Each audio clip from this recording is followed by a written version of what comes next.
rya Yesu mwagazi w'intama w'Imana umuntu wese aduze kuri uyu musozi ahagurutse yizeye abona kugira neza kw'Imana urakoze ko atari mu biro y'utererana turagushimiye kukijije kandi kutabaye n'abari mu bitaro bahagurutse ku bwabo turabasenge kuko bakubasange kuko si kukuvugura nibwo gukiza n'abari mu bitaro bakure kubisekure mbere n'abasigaye mu mihana yaho turabasengeye gukwera kw'Imana kubasange kindi gihe tuze tugaruke hano kumva ko aricyo wakoze kuri uno munsi ugatabara bari bawe mu buryo bw'umubiri mu izina rya Kristo Yesu twizeye amen.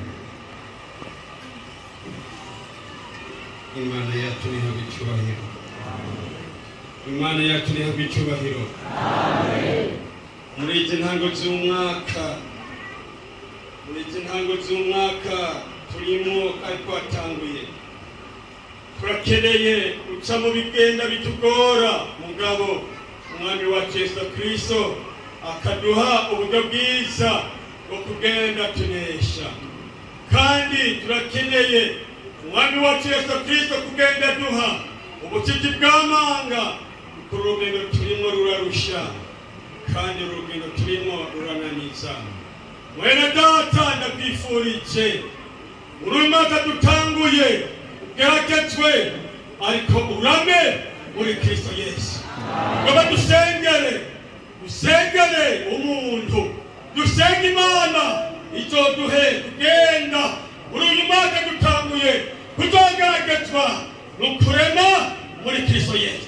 Haguruke dusenge Imana yacu n'umutabazi. Imana yacu irahambaye. Ibiri imbere yacu bigenda bitugwanya ni byinshi ariko ntacyo bitwaye. Gorora ikiganza cyawe imbere y'Imana. Mubwira Imana yawe yo mu ijuru ati Imana yanjye urafasha. Kristo Yesu wera data w'urukundo data w'imbabazi wewe uzi umuntu no kugira neza turagushima Mana. Amena.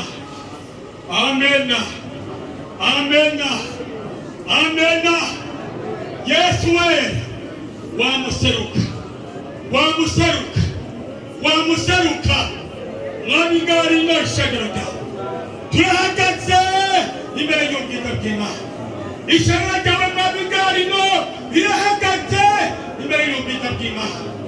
Baragomba mu ntango z'uyu mwaka bose bari rutanguye uzogende utanga umuntu uwo ari we wese utombe kugaragazwa n'ukunesha utombe kugaragazwa n'ukurama utombe kugaragazwa n'ukwihangana muri wewe.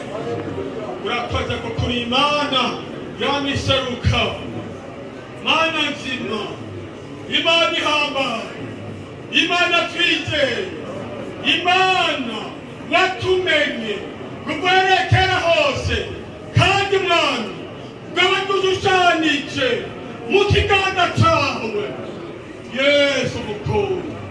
Turasabye ishengero ryawe udogera inkomezi uriye kubandanya mwabura urugendo.